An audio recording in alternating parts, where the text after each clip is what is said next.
Today I will tell you a story about the day I drove 12 hours across states carrying the quilt I had sewn with my own hands for my very first grandchild. When I finally arrived, my daughter looked at me with a sneer and said things I have never been heartbroken like that. 3 days later, the bank called my name, and that phone call would change everything I thought I knew about my family. If this story speaks to you, remember to like, subscribe, and share your thoughts. On Grandma Life Stories, we explore the quiet, powerful moments that reveal the truth of love, betrayal, and resilience. My name is Rosa. I am a retired teacher from Kansas City. I live a simple life in a modest home filled with books, photographs, and the quiet ticking of the old clock on the wall. After my daughter Melissa got married, I began a project in secret, a quilt. It was love woven into fabric, a gift waiting for the day I would become a grandmother. I know those who are looking forward to this sacred thing will also be warm and love with what I do. When Melissa told me she was expecting, I felt like spring sunlight had finally touched my skin after a long winter. I always imaged the look on my daughter's face when she opened it. I thought of laughter, of tears of joy, of belonging. But when I arrived, none of that happened. I knocked. The door opened. Melissa stood there dressed in a light pink maternity dress. For a brief second, her eyes widened in surprise. Then her face hardened. Her lips curled into a thin smile that wasn't a smile at all. "Oh, Mom. We already celebrated yesterday. Just close family. You wouldn't fit in." Behind her, I heard voices, laughter, the clink of glasses. But not one person stepped forward to greet me. Not even my son-in-law Derek, who slipped out of the kitchen only long enough to glance at me, shrug and turn his back. I stood there holding the box with the quilt. My heart felt heavy, but my voice remained calm. "I must have misunderstood the invitation," I said. Melissa didn't answer. She closed the door with a polite firmness, leaving me standing on the porch with nothing but the sound of my own breath. I walked back to the car, placed the quilt on the seat beside me, and started the engine. The rain began to fall softly on the windshield. I did not cry. I only drove steady hands on the wheel, my face still. You see, grief doesn't always scream. Sometimes it is silent, slow like a shadow that follows you without a sound. As I drove away, I asked myself one question over and over: why? Why had my daughter turned me away with such cruelty? The answer did not come that night. But 3 days later, it came in the most unexpected way. The phone rang. It was the bank. They called my name, asking about a loan I had never taken, my signature on the papers, my daughter's name as a witness. That was the moment I felt the ground shift beneath my feet, not only because of the debt, not only because of the lie, but because in that instant I realized something I had refused to see. The fracture in my family was not born from my daughter alone. There was another hand behind it, a hand steady, cold, and calculating, my son-in-law, Derek. I did not know then how deep the betrayal ran. I did not know that I would need courage, the help of strangers, and a community of women called the Silver Circle to face what was coming. But as I sat in the silence of my car with the quilt untouched beside me, I understood one truth. This was only the beginning. When the call from the bank ended, I sat in my car for a long time. The quilt lay beside me like a silent witness. I knew I couldn't go back home right away. I needed space to think, and more than that, I needed someone who would simply listen. Sarah came to my mind. We had taught together at Lincoln Elementary almost 3 decades ago. She was the kind of woman who noticed everything, yet judged nothing. Life had taken her west after retirement, but fate had planted her only 2 towns away from Melissa's place. I hadn't seen her in years. I dialed her number with trembling fingers. Rosa. Her voice, warm as ever, carried both surprise and concern. "Sarah, it's me. I'm in Portland. Could I come by?" There was no hesitation. "Of course. I'll put the kettle on." By the time I reached her house, rain had turned into a steady drizzle. Sarah opened the door with the same smile I remembered from our classroom days. She looked at me, then at the damp box in my hands, and something in her eyes softened. "What happened, Rosa?" I shook my head. I don't even know where to start. Inside her living room smelled faintly of cinnamon and old books. She guided me to the sofa, wrapped a knitted shawl over my shoulders, and waited. I told her everything: the drive, the quilt, Melissa's words at the door, and finally the phone call from the bank. Her hand covered mine. 12 hours only to hear that she exhaled slowly, her brows knitting. "I'm so sorry. No mother should be treated like that." I forced a thin smile. I keep wondering if I misunderstood her. Maybe I did something wrong. Maybe I said something to offend her. Sarah shook her head firmly.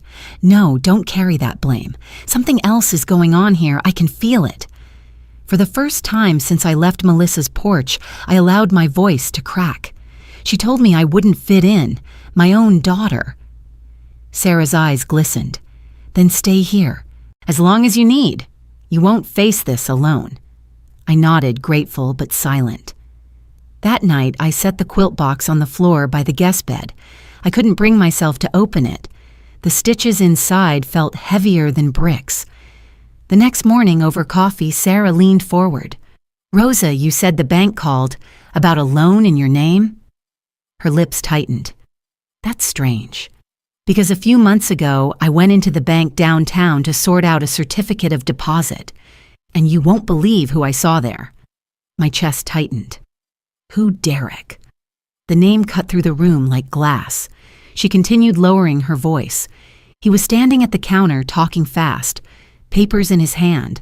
The teller asked him something, and he looked nervous, shifty. I remember thinking it was odd. He didn't notice me. I leaned back, breath caught in my throat. "Are you sure?" "Absolutely. I didn't think much of it then. But after hearing your story, Rosa, what if this isn't Melissa at all? What if she doesn't even know what's happening?" Her words hung in the air, unsettling and oddly relieving.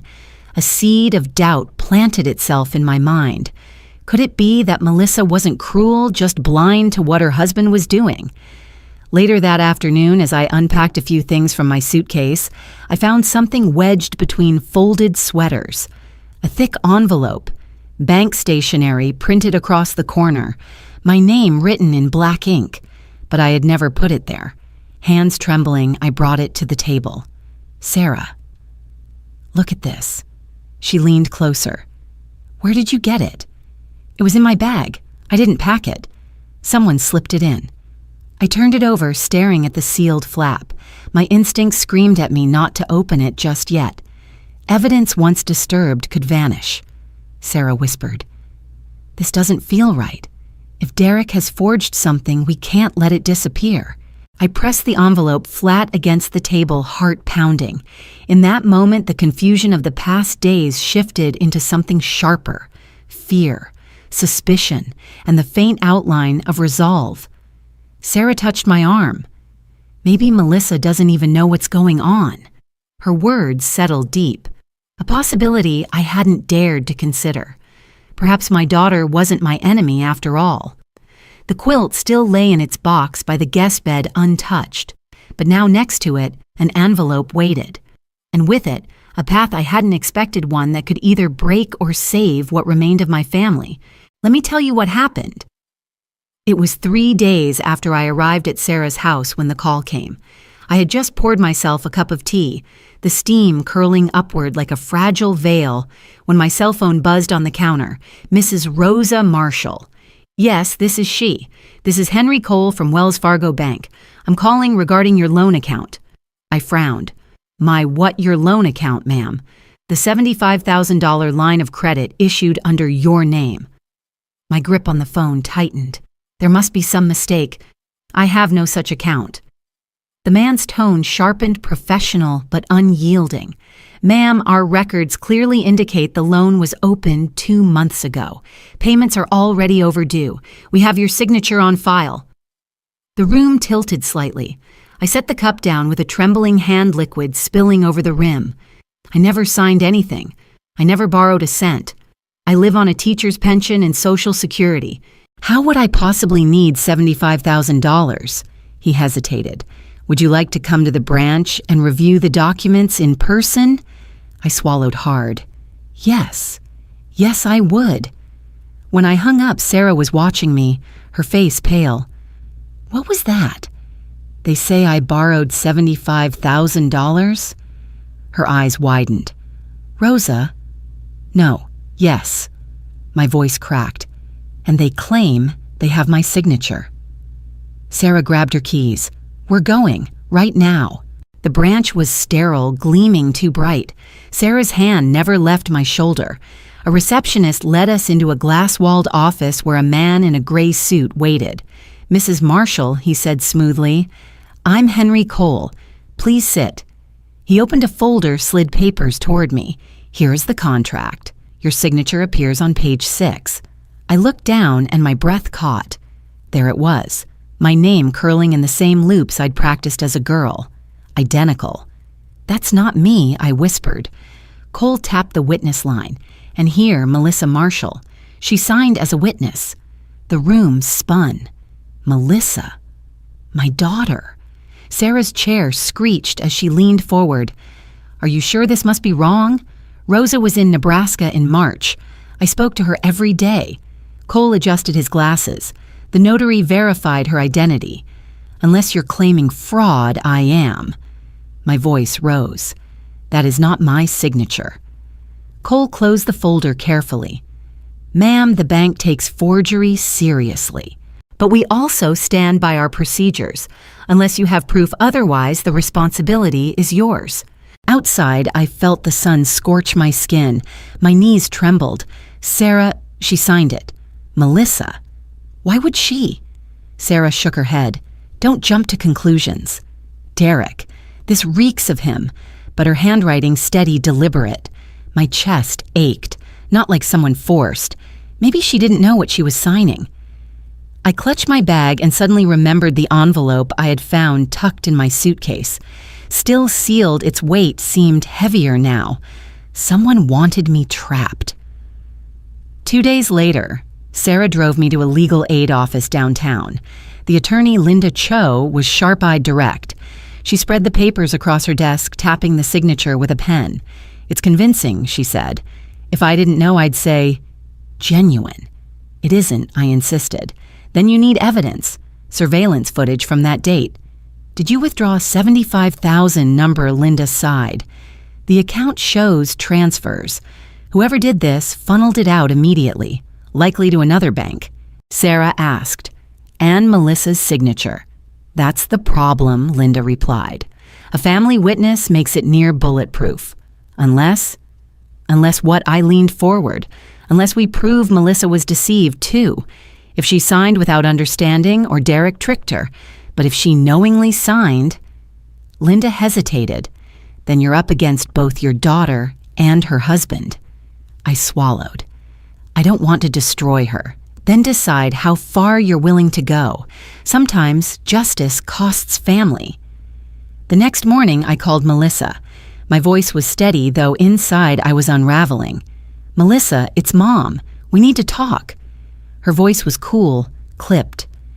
I don't think that's a good idea. You signed something. At the bank, with my name on it. Silence. Then I don't know what you're talking about. Melissa click. The line went dead. Sarah whispered. She's scared. That wasn't denial, Rosa. That was fear. I went back, demanded to see the notary who had verified me. A woman in her 50s, nervous behind her desk. I don't remember every client, she said, but the ID matched. Which ID? I asked sharply. She blinked.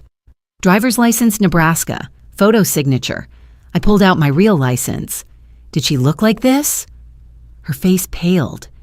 Yes, but younger. Sarah's voice cut like a blade. A fake ID. Derek had one made. The notary whispered. If that's true, I could lose my commission. You should, I said coldly. Back at Linda's office, we laid it out. Forgery, false ID, fraudulent witness. But to fight, you need allies. Someone inside the system. Sarah tapped her chin. What about the Women's League? Half of them are married to city officials. They'd know judges, clerks. Linda nodded slowly. It could help. Public pressure, media attention. I stared at my hands. I never wanted this fight, but they dragged me into it. If I stay silent, I lose everything. Linda met my eyes. Then we fight. That night, as I folded the quilt again, a message buzzed on my phone. Unknown number. Just one line. Stop digging or you'll regret it. I sat frozen, the hum of the refrigerator the only sound. Somewhere out there, someone was watching me. And I realized this wasn't just fraud. It was war. I couldn't avoid it any longer. The unanswered call, the abrupt hang-up, it all gnawed at me. So that evening, with the folder of photocopied statements tucked inside my bag, I asked Sarah to drive me across town. The air was heavy, the kind that makes silence unbearable. My heart pounded as Melissa's house came into view, all warm light behind manicured hedges. I had once helped plant those hydrangeas with her years ago when she first moved in. Now I felt like an intruder. Melissa opened the door halfway. Her expression froze when she saw me. "Mom, you shouldn't just show up." "Melissa," I said, keeping my voice steady, "we need to talk. Please." She hesitated, then stepped aside. The living room smelled faintly of baby lotion, though no baby was yet here. The sight of a half-assembled crib in the corner twisted something in me. This was supposed to be joyful. Melissa crossed her arms. "So what's so urgent?" I pulled the papers from my bag and laid them on the coffee table. "The bank called. They say I owe $75,000, with my signature, and yours as witness." Her lips parted. She glanced at the papers but didn't touch them. "Mom, maybe you forgot signing something. You've been under a lot of stress, sometimes memory." The words cut me deeper than any knife. "Melissa." I whispered I may forget where I set my glasses, but not $75,000. Before she could reply, footsteps echoed down the hall. Derek appeared, sleeves rolled up, tie loosened. He smirked like a man who had been waiting for this. "Well, well," he drawled. "The wandering matriarch returns. What's the problem this time?" I straightened my shoulders. "The problem is forgery. My name was stolen. Your company took that money." His eyes flicked toward the documents. He didn't flinch. "You know memory isn't what it used to be at your age. Maybe you signed and just forgot. Happens all the time with seniors." I felt my stomach churn. The audacity. "Don't you dare patronize me." Melissa's voice wavered. "Derek." But he cut her off with a raised hand. "No, let's be honest. How old are you now, Rosa 70? Things slip. People confuse dates' faces. Banks wouldn't release money without certainty. Maybe you should consider stop." My voice cracked like thunder. "You can belittle me, Derek, but you will not rewrite my life. I know what I signed and I know what I didn't. You framed me." For a moment, the room froze. Melissa looked between us, panic flickering across her face. I leaned closer to her, lowering my tone. "Sweetheart, if you signed anything, if you were misled, you need to tell me. This isn't just paperwork. This is my home, my life. They will take everything." Tears welled in her eyes, but she shook her head quickly. I don't remember. Derek handled most of it." "There we go," Derek interjected smoothly, wrapping an arm around her shoulders. "She doesn't remember, and maybe you don't either. That makes two forgetful women in one room." The fury that rose in me almost stole my breath. I looked straight into his eyes. "You're bold enough to lie in front of me, in front of your wife. You think her silence protects you." Derek Truth has a way of crawling out even through locked doors. He chuckled, but I caught the tightness in his jaw. "Careful with accusations, Rosa. Without proof, you're just an old woman crying wolf." I pulled the photocopies from my folder, the transfers from my supposed loan into Derek's LLC. I slid them across the table.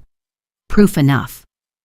His smirk faltered just for a second before he snatched the papers and tossed them back. Photocopies. Anyone could have made these. They mean nothing." Melissa's hands trembled. She whispered almost to herself, "I remember going with you to the bank.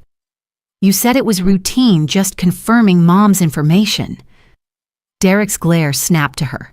"Melissa, don't." She went pale, shrinking under his stare. I reached for her hand across the table. "Look at me, Melissa. If you didn't know if he tricked you, you can still make this right. But if you stay silent, you become part of it." Her fingers twitched under mine, then pulled back. She looked away. "I can't. Not now." My chest tightened, but I forced calm into my voice. "Then hear me.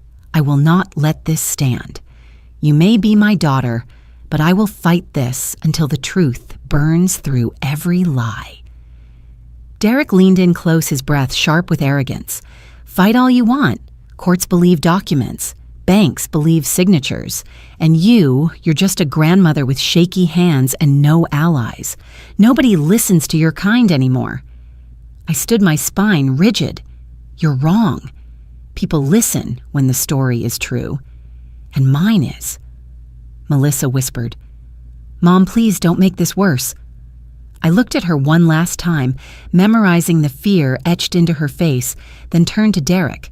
"I won't make it worse. You already did." I walked out Sarah, waiting in the car across the street.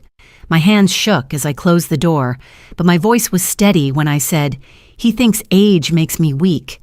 He has no idea." I thought I was prepared for anything, but nothing could have braced me for the chill of that conference room. The blinds were drawn halfway, leaving stripes of light across the polished table. My hands were clenched in my lap knuckles, pale, while Sarah sat stiffly beside me. Across from us was Mr. Franklin, the bank's attorney, neat gray suit, glasses balanced low on his nose, eyes sharp but impersonal. He cleared his throat, adjusted a file, and said with deliberate slowness, "Mrs. Alvarez, we've reviewed the documents thoroughly. Everything appears valid, signature matches, notarized witness, all in order." I felt my stomach collapse inward. "But it's not mine. I never signed for $75,000. His gaze didn't waver.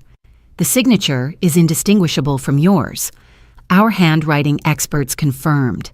Additionally, we have a witness signature, Melissa Marshall, your daughter.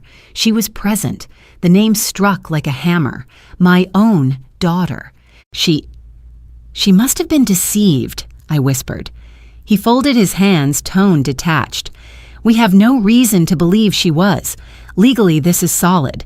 Unless you produce evidence to the contrary, the liability remains yours." The room spun slightly.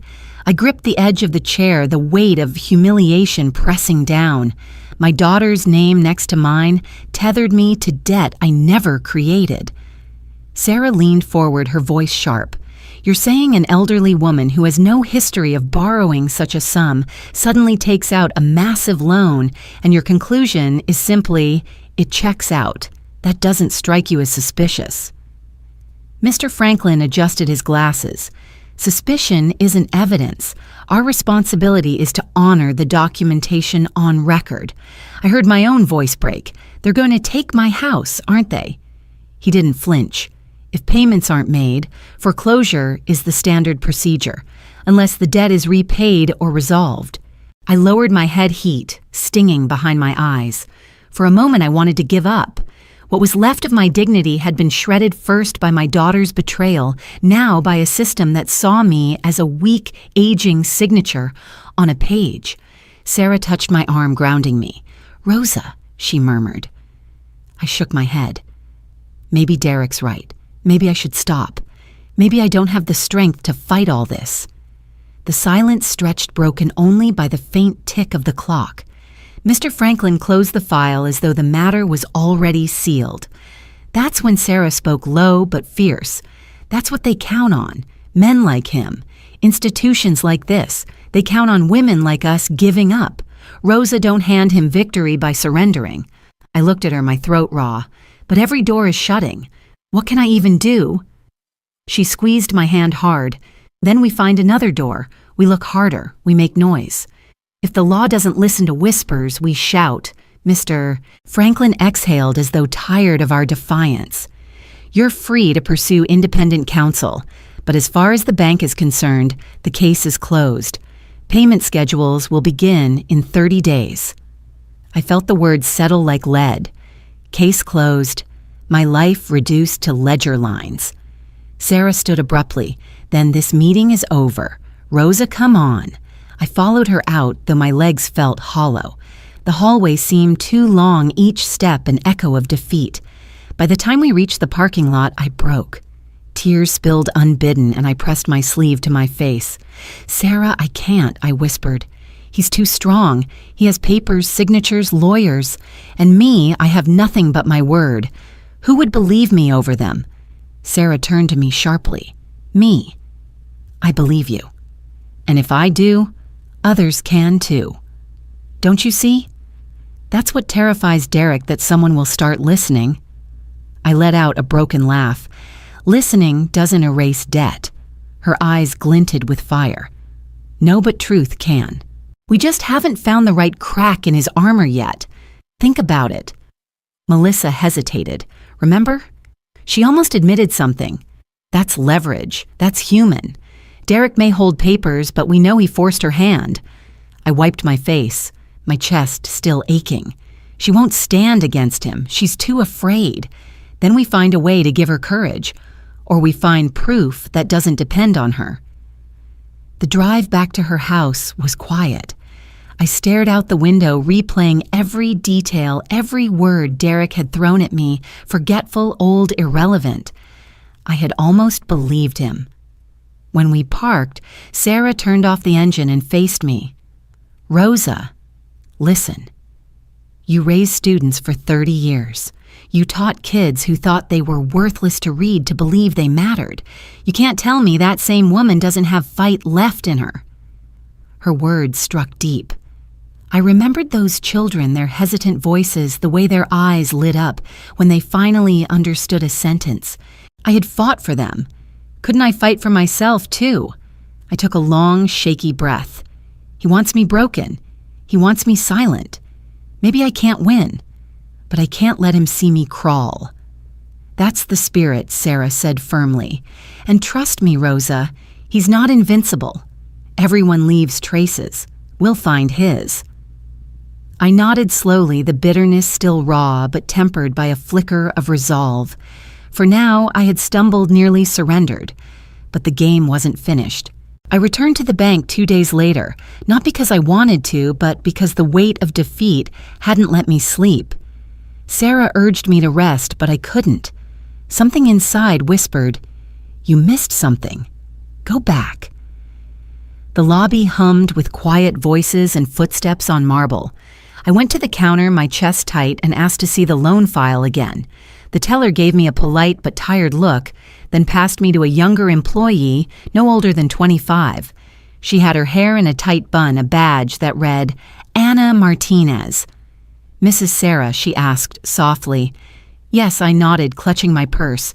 She glanced over her shoulder, then leaned closer. "I remember you. From the other day." Her voice dropped even lower. "I shouldn't say this, but I remember Derek coming here months ago asking questions about loan forms." My heart skipped. Derek? He's not even the account holder. That's exactly why I thought it was odd. Anna's eyes darted to the side. "He wasn't listed, but he insisted he had power of attorney for you. He wanted to know the procedure if a senior account holder needed help signing quickly. He asked about what IDs we accept." I gripped the counter harder. "Did he show you anything?" She swallowed. "Yes, a photocopy of your driver's license. But the edges looked off, too sharp, like it was printed." I flagged it in my notes, but my supervisor dismissed it, said as long as the signature and witness matched the system would approve. For the first time in days, the fog in my head cracked. Anna. That means he used a fake ID. He prepped the whole thing. Her face was pale. "I can't officially testify. If management knows I said this, I could lose my job." I placed my trembling hand over hers. "You already helped me more than you know. Thank you." As I stepped back, my pulse thundered. A fake ID. That explained why the file looked airtight. Derek had manufactured proof before the day ever came. Sarah met me outside waiting in the car. The moment I slid into the seat, I told her everything. She slammed her palm against the wheel. That snake. He rehearsed the fraud, lined up every safeguard, and used Melissa as the perfect shield. I closed my eyes, but it means I'm not losing my mind. Someone else saw it too. Sarah leaned closer. We need to make Anna talk officially. No, I shook my head. She's young, scared. If she steps forward now, Derek's lawyers will shred her. But I can use what she gave me. How I tapped my purse. There are procedures. When someone uses ID, there are timestamps, logs in the system, surveillance cameras near the counter, sometimes digital scans. If Derek was here, there's a trace. Sarah's eyes widened. You really think they'd still have it? I nodded. Banks keep everything for years. Even if they try to bury it, those records exist. I just need the right leverage to see them. That night, I sat at Sarah's kitchen table, papers spread out. For the first time in weeks, my mind felt alive, sharp, like it used to when I graded essays or caught plagiarism in student reports. Derek wanted me to believe I was too old, too tired to notice. But I notice now. I started listing fake ID need proof of its use. Anna's recollection can't be public yet. Melissa's hesitation, emotional leverage, not legal yet. Security logs, potential goldmine. The problem, access. Sarah, I murmured, I need someone who can request logs without raising flags. She frowned. That's not exactly something we can walk into. But then she remembered. Wait, my nephew works in IT for Wells Fargo's regional office. He doesn't handle loans, but he knows the system. He owes me a favor. I blinked. Would he risk it? She gave a half smile. For me, he might. The next day, she called him. We kept it vague, said we needed timestamp data on a customer interaction, nothing sensitive. After hours of back and forth, he agreed to discreetly check. By evening, Sarah handed me a folded note. March 4th. Derek's name showed up on a visitor log tied to your account number. He wasn't authorized, but the system marked the access as assisted request. I felt my pulse surge. There. That's the crack. He shouldn't have been there under my number. It wasn't foolproof, but it was something solid. If tied with Anna's memory, it painted a picture of manipulation. That night, I sat, staring at the slip of paper, the date glowing in my mind. March 4th. I remembered that week I was in physical therapy after my fall. I couldn't have possibly been at the bank. Derek had chosen the perfect time when I was immobile, relying on others. My fists clenched. He planned every step, but he left footprints. Sarah saw the fire in my eyes. You're not giving up now, are you? Not anymore, I said firmly.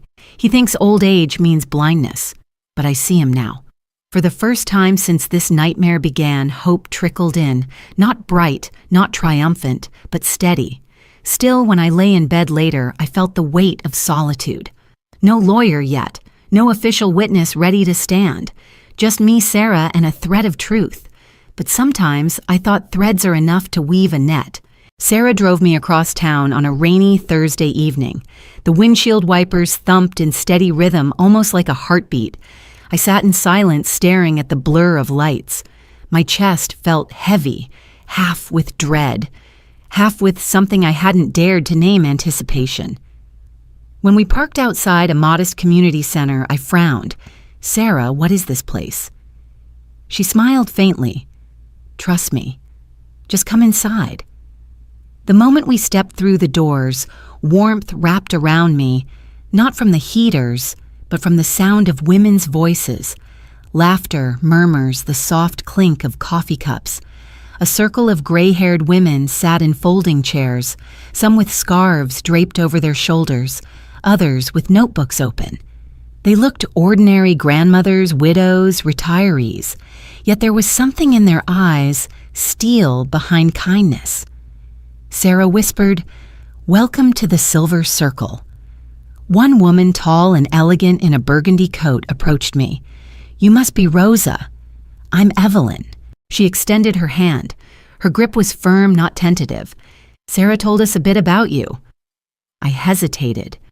She did, Evelyn nodded gently. Only enough so we'd understand. You're not alone, dear. Before I could reply, another woman chimed in. I lost my house because my son forged my name on a refinancing deal, she said bluntly. Took me 3 years to fight it, but I won. Across the circle, a shorter woman added, my nephew used my savings to start a business, claimed I authorized it. Court believed him at first. Now he's paying me back every dime.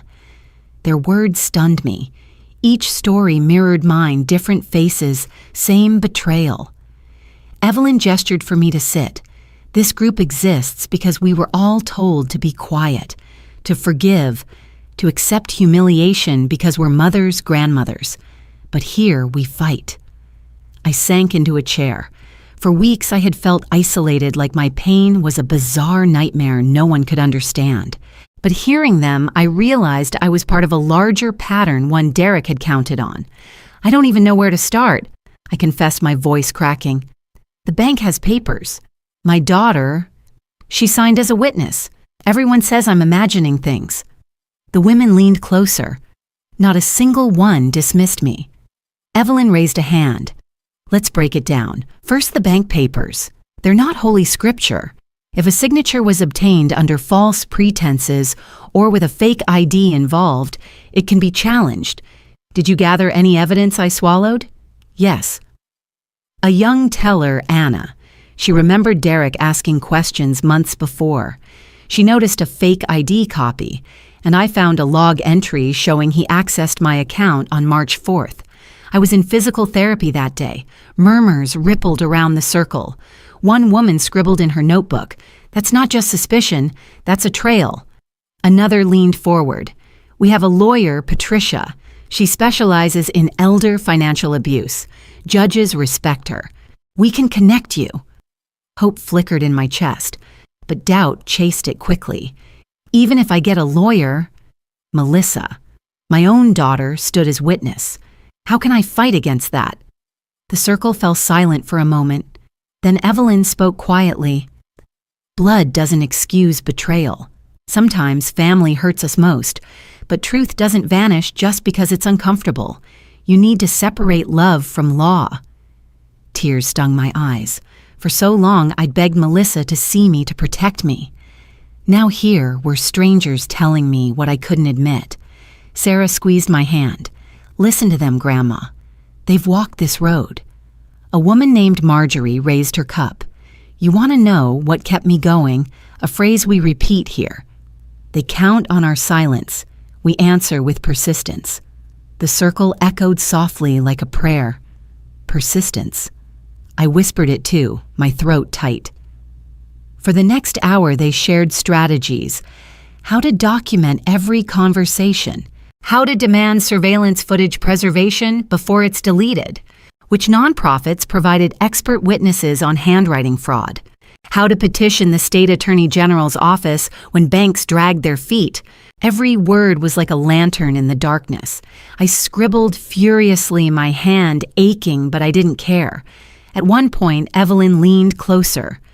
Rosa, I want you to hear me. You are not frail, you are not senile, you are a woman who worked, raised children, built a life. Do not let them reduce you to a signature on a page. I felt something shift inside me. For weeks, Derek's voice had echoed. Maybe your memory isn't what it used to be. Tonight, another voice replaced it. Strong, clear, unyielding. When the meeting ended, I stood. I came here thinking I had nothing left. Tonight, I leave with something I didn't expect. Evelyn tilted her head. And what's that faith? I said simply. Not just in the law, in myself. The women smiled, some nodding with tears in their eyes. As Sarah and I walked back into the rainy night, she asked, So what do you think? I gripped her arm.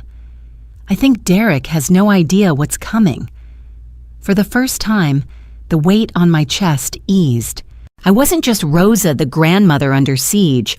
I was Rosa, part of the Silver Circle, and together, silver could cut sharper than steel. I never thought a group of grandmothers could move faster than corporate lawyers, but the silver circle proved me wrong.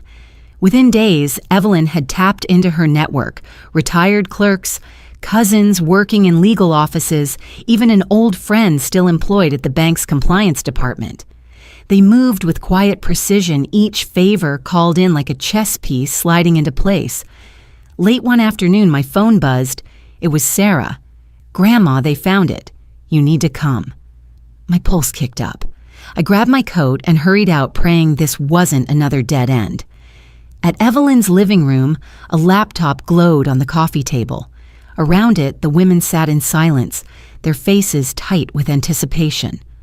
Evelyn gestured for me to sit. "Rosa, this might be what we needed all along." She hit play. The footage wasn't crisp, just a bank's security camera angle, but clear enough. Derek appeared at the counter, bulky in his tailored coat, clutching a thick file. My breath caught as I leaned closer. He slid the papers across to the teller, Anna. She glanced up, hesitated, then called someone over. A moment later, Melissa entered the frame. My heart twisted seeing my daughter there. She didn't look suspicious or cunning. She looked distracted. Her phone in one hand, she barely scanned the first page. Derek tapped a line, and without reading further, Melissa signed at the witness section. The camera caught everything.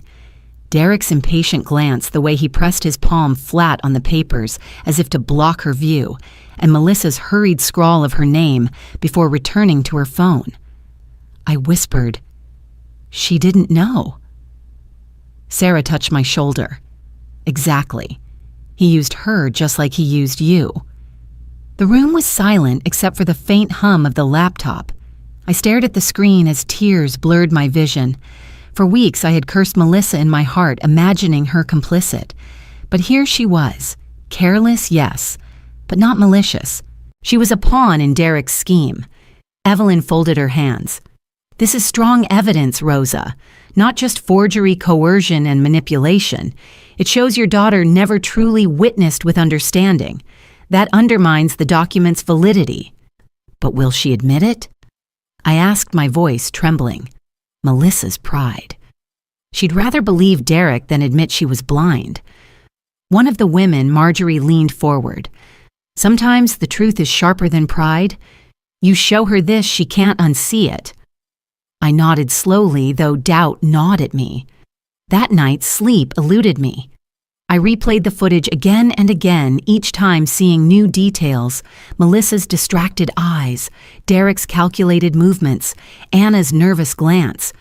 I lay in bed wondering, would Melissa finally see Derek for what he was, or would she resent me for tearing the veil away? The next morning, I called her. My hand shook as I dialed, but when she answered, I forced steadiness into my voice. "Melissa, we need to talk. In person." Her sigh was heavy. "Mom, I don't want to fight again. I'm not calling to fight. Just meet me. Please." After a pause, she agreed. We met at a small cafe near her office.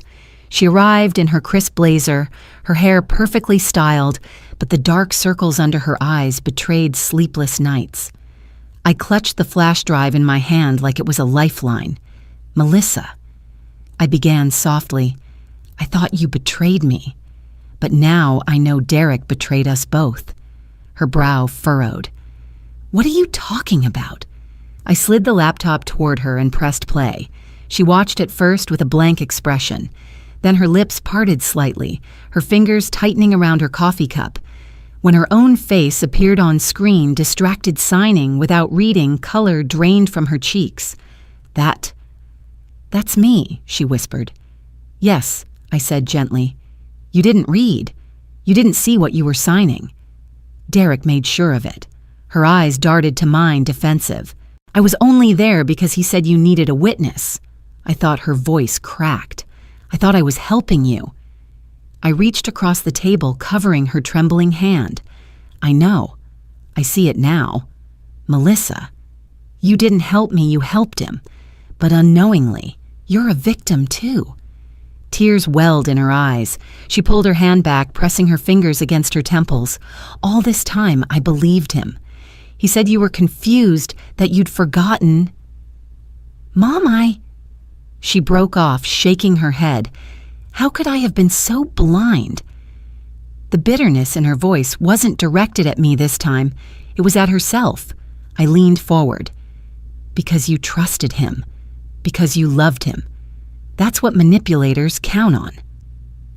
Melissa stared at the paused image of Derek on the screen, his hand blocking her view of the papers. Slowly, she whispered, "He used me." Yes. My voice was steady now, the weight of weeks lifting. And now, you know the truth. For a long moment, she said nothing. Then with a deep breath, she looked up at me. Her eyes were red, but there was fire in them. "What do you want me to do?" I swallowed hard. "Stand with me. Admit what happened. Tell the truth in court. If you do that, we can end this." Her gaze lingered on mine, torn between shame and resolve. Finally, she nodded. "I'll do it. I won't let him destroy us." Relief crashed over me like a wave. For the first time, I wasn't fighting alone. When I returned to Evelyn and the others that evening, I shared the news. The room erupted with soft cheers, pats on my back, knowing smiles. Evelyn clasped my hand. "This is it, Rosa, the turning point." But deep inside, I knew the hardest part was still ahead, standing in court, facing Derek with the evidence and my daughter by my side. As I walked home under the streetlights, I felt something unfamiliar yet powerful momentum. Derek had always counted on me being alone, silenced, ashamed. But now with Melissa awakened and the silver circle behind me, his fortress had its first crack, and I intended to drive a wedge through it until the whole thing collapsed. I thought the courtroom would be the battlefield where Derek finally faced justice, but in truth, the first real collapse of his image happened outside those walls. It began at the one place he never expected, the church. Our town church had always been more than a building. It was where children were baptized, weddings were blessed, and neighbors supported each other through funerals. And Derek, ever conscious of appearances, had made sure to be seen there, often smiling, shaking hands, offering polished words about family values. For years, people saw him as a model son-in-law, a successful man with influence.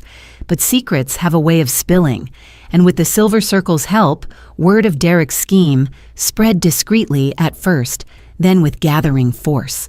By the following Sunday, the pews buzzed with whispers before the service even began. I walked in with Melissa and Sarah on either side of me. I felt exposed, every eye darting in our direction. But for once, I didn't shrink. I had nothing to hide. When the service ended, Father Thomas stood at the pulpit, his voice steady but laced with steel. He didn't mince words. "Brothers and sisters," he said, his gaze sweeping the room, "it has come to my attention that one among us has committed a grave betrayal. Stealing from your wife's mother is not merely theft, it is stealing from God's family. Such actions corrode trust, tear at the bonds of kinship, and dishonor our community." A hush fell. No names had been spoken, but everyone turned toward Derek. He shifted uncomfortably in his seat, his jaw tight, Melissa stiff beside him. I felt my heart hammer, but a strange calm settled over me too. For the first time, it wasn't just my voice against his. It was the community's conscience speaking aloud. Derek rose suddenly, forcing a smile. "Father, with respect, you've been misinformed. I would never." But Father Thomas cut him off with quiet authority. "The truth is plain, Derek. God sees all. And so does this community. Your deceit has wounded not only your own family, but every person who trusted you." The air was thick with tension. Then, to my shock, Anna, the young bank clerk who had first whispered the truth to me, stood up from a pew near the back. Her voice trembled, but she spoke clearly. "I saw him. Months ago. He came asking about forms he wasn't entitled to. I didn't understand then, but I do now. He lied." A murmur rippled through the congregation. Derek's face flushed crimson. "This is slander," he snapped. But another voice joined in Mr. Harding, a gray-haired man Derek had long boasted of playing golf with. Slander, I've heard enough, Derek. I vouched for you to my colleagues. I introduced you at my firm's events, and all the while you were stealing from your own family. You make a fool of everyone who trusted you." The tide turned visibly. People Derek once charmed now looked at him with open disgust. Whispers grew into blunt remarks. Shameful. How could he? I trusted him with my accounts. I sat frozen, both terrified and vindicated. I had feared no one would ever believe me. Now the truth was unspooling in front of everyone, unstoppable. Derek tried to leave, tugging Melissa by the arm, but she resisted. She shook her head sharply, tears welling in her eyes. For the first time, she pulled away from him in public. "I signed because you told me it was safe," she said, her voice breaking. "I defended you to my mother, and now I see what you are." The church fell silent again. Derek stared at her, betrayed. "Melissa, not you, too." But she stood taller, lifting her chin. "Especially me. You used me. That ends today." It was as though a dam burst. People Derek had cultivated, friends, neighbors, even colleagues from his law firm who happened to attend the church, stood and walked out, some without looking at him, others shaking their heads in open reproach. By the end of that week, the shame had spread beyond the pews. Derek's phone calls went unanswered. His golfing partners canceled tea times. Invitations dried up. Even his law firm announced he was on indefinite leave pending investigation. I never gloated. In fact, watching him unravel filled me with a mix of relief and sorrow. This was the man my daughter had married, the father of my grandchildren, and yet his downfall was of his own making. One evening I stepped onto my porch and found my neighbor, Mrs. Lewis, waiting. She clasped my hands in hers. "Rosa, we didn't know. We should have seen the signs. But you," her eyes glistened, "you showed us that standing up matters. You reminded us we can't turn away from truth just because it's uncomfortable." Her words warmed me, but also weighed heavy, because truth wasn't just a victory, it was responsibility. Later that week, the Silver Circle gathered again. I told them what had happened at church, how Derek's image was crumbling. Evelyn leaned forward. "Community shame is powerful. Courts deal with law, but neighbors, friends, they deal with trust. Once broken, it rarely returns." I thought of Derek alone in his house, his phone silent, and I wondered, did he regret what he had done or only that he was caught? Sarah curled up beside me on the couch that night, her young face serious. "Grandma, does this mean we won?" I stroked her hair gently. "Not yet. The law still has to decide. But it means we're not alone anymore. People see the truth now. That changes everything." And she smiled a soft, hopeful smile that reminded me of why I had fought so hard. As the days passed, I realized something profound Derek had always thrived in. Shadows, closed offices, whispered lies. Papers signed unseen, but under the light of the community, under the eyes of God and neighbors alike, he shrank. His power depended on silence, and now silence was gone. For the first time, I no longer felt small. The courthouse smelled faintly of polish and dust, the kind of scent that carried both authority and unease. As I sat beside my lawyer, Mr. Hanley, I clutched the edge of my quilt folded neatly in a bag by my feet. That quilt was more than fabric. It was history, my promise to Sarah, and the one piece of home no one could take. The judge entered solemn and steady, and the room rose. My heart pounded, but I told myself this was no longer just about me. It was about truth. Mr. Hanley presented the evidence carefully, each step precise, like stitching a delicate pattern. "Your Honor," he said, holding up the video footage we had fought to obtain, this recording shows Derek Walker arriving at the bank alone, submitting documents not in his name. Later, his wife Melissa is seen signing as a so-called witness, never reading the content. We also have handwriting analysis proving Rosa's signature was forged. The screen flickered with grainy footage, but it was clear enough Derek in his press suit sliding papers across the counter. Melissa, nervous and distracted, scribbling her name without looking. The courtroom rustled. Melissa, sitting 2 rows behind Derek, buried her face in her hands. The bank's representative stood his tone clipped. We regret to confirm the signature attributed to Mrs. Rosa Martinez is fraudulent. Our internal safeguards failed in this case. We acknowledge negligence. That admission felt like a stone lifting from my chest. For months, I had doubted my own memory, my own worth. Now at last, the institution itself admitted I was right. Derek shot up, his voice cracking. This is absurd. She agreed. She wanted to transfer. Enough, the judge snapped his gavel, striking once. The evidence is irrefutable. Mr. Walker, you will face civil and potentially criminal proceedings. This court orders restitution of all assets wrongfully taken from Mrs. Martinez. A collective exhale filled the room. I felt tears prick my eyes. It wasn't triumph, it was vindication. But Derek wasn't finished. He raged, pacing like a trapped animal. You don't understand, I had debts I had to. That was when the skeletons began to pour out. A creditor, a man with sharp eyes and a thin mustache, stood from the back. Debts. You owe me $40,000, Walker. You pawned your watch, your wife's jewelry, even electronics from your house, and still you haven't paid. The courtroom gasped. Melissa's head snapped up, horror etched across her face. You pawned my grandmother's locket. Derek froze, caught between anger and shame. It was temporary. I was going to get it back. But the man sneered. You won't. It's already gone. The words hit Melissa like a slap. She sobbed openly now, realizing she hadn't only lost trust, she had lost pieces of her family's legacy. And then came another blow. A colleague of Derek's law firm spoke up reluctantly. Your Honor, I must add, Mr. Walker has been under internal review for misappropriating client funds. We hadn't intended to disclose it yet, but given today's proceedings, the judge's eyes hardened. Derek's polished mask crumbled entirely. He no longer looked like the confident son-in-law who had lorded over family dinners. He looked like a man cornered by the truth stripped bare.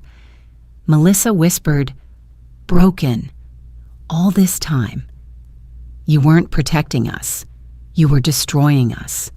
I wanted to reach for her to comfort her, but my hands stayed on my quilt. I had learned my boundaries. Love didn't mean blind forgiveness. When the judge delivered the final verdict, his words echoed like church bells. This court recognizes Mrs. Rosa Martinez as the rightful owner of her assets. Mr. Walker is hereby liable for restitution pending criminal charges. Court adjourned. The gavel fell. The sound was sharp, final, undeniable. As people filed out, I remained seated, breathing deeply. Melissa lingered nearby, hesitant. Finally, she spoke. Mom, Her voice cracked. I should have believed you. I should have read before I signed. I turned to her, my heart aching. You were manipulated, Melissa. We both were. But denial doesn't excuse what happened. You need to decide who you'll stand with now, him or the truth. She nodded slowly, eyes wet. I'll never stand with him again. Outside the courthouse, the air felt fresher, lighter. Reporters swarmed, neighbors whispered, but I focused only on Sarah, who ran to me with open arms. Grandma, you did it. I hugged her tightly. No, sweetheart, we did it, and now we move forward. Meanwhile, Derek's world collapsed further. Creditors descended. His car was repossessed. Furniture vanished from his home, sold to cover debts. Friends cut him off completely. Even his law license came under suspension. He tried to play the victim, but no one listened. The man who once prided himself on control now stumbled under the weight of his own lies. I didn't need revenge. Life itself was handing him the consequences. Weeks later, as autumn leaves fell, I sat on my porch with Sarah. The quilt lay across our laps, warm and familiar. Melissa had started attending counseling through the church, trying to rebuild her strength. She wasn't forgiven overnight, but she was taking steps, and that mattered. Sarah traced a hand along the stitches.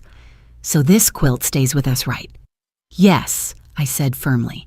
It stays with us because it carries truth, and because it reminds us of what can't be taken not by forged papers, not by lies, not by fear.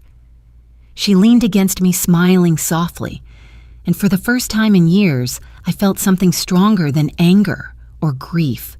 I felt peace.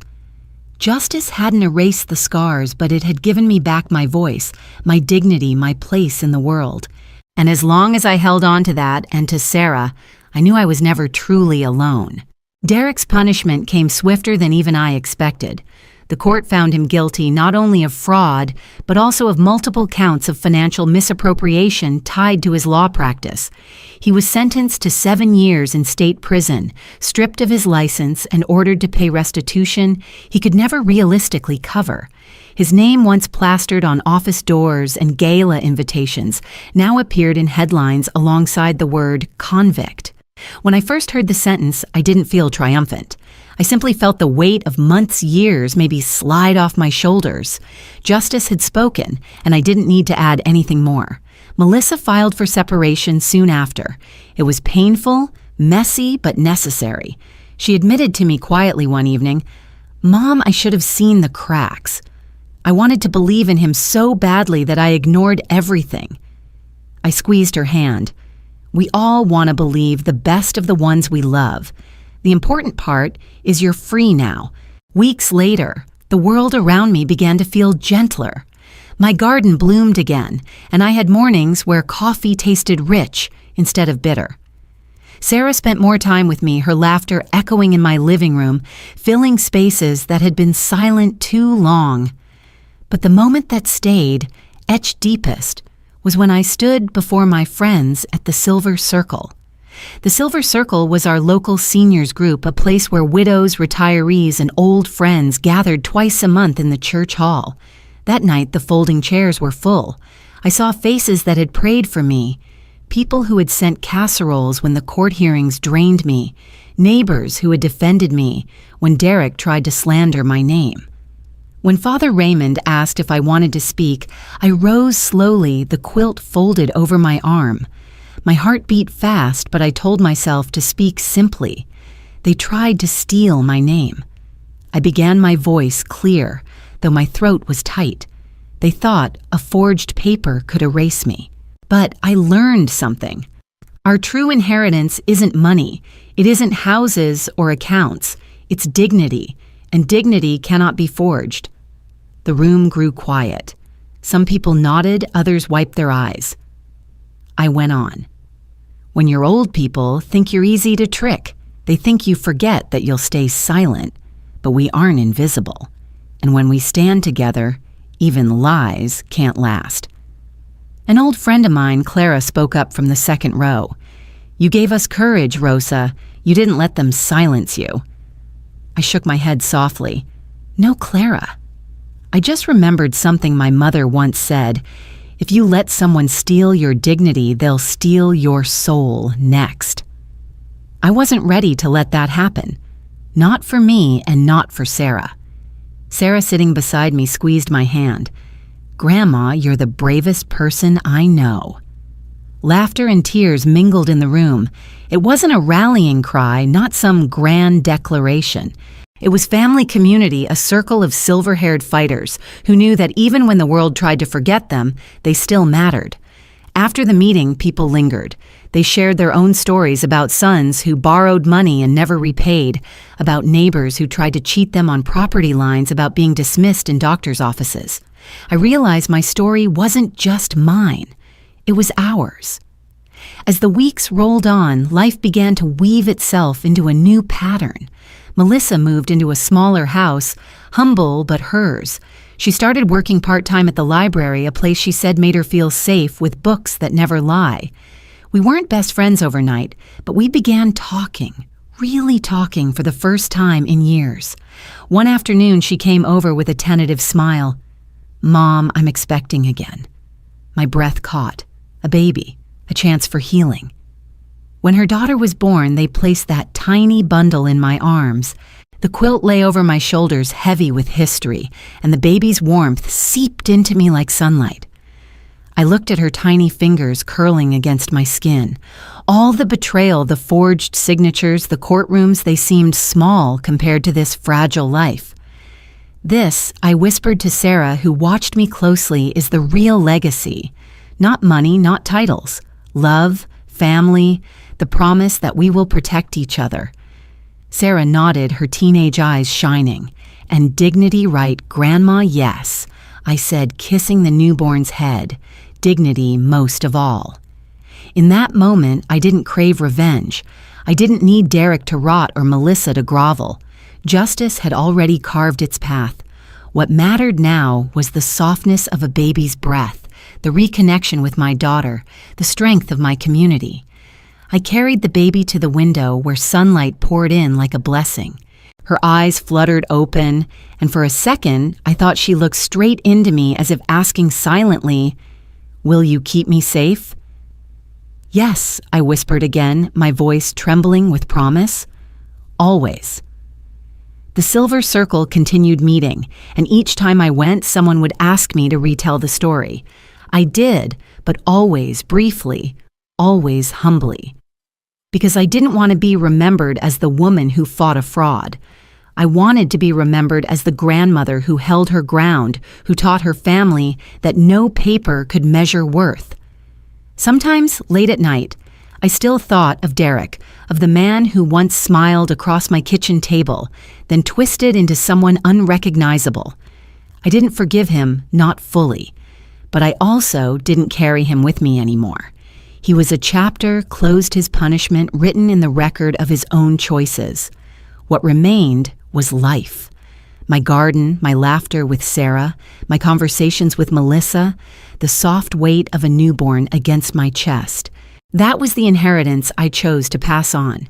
And as I sat rocking my granddaughter in the quiet of my living room quilt draped across us both, I finally understood dignity isn't something the world gives you. It's something you decide to keep, no matter what storms try to strip it away. I kept mine, and that more than anything was enough.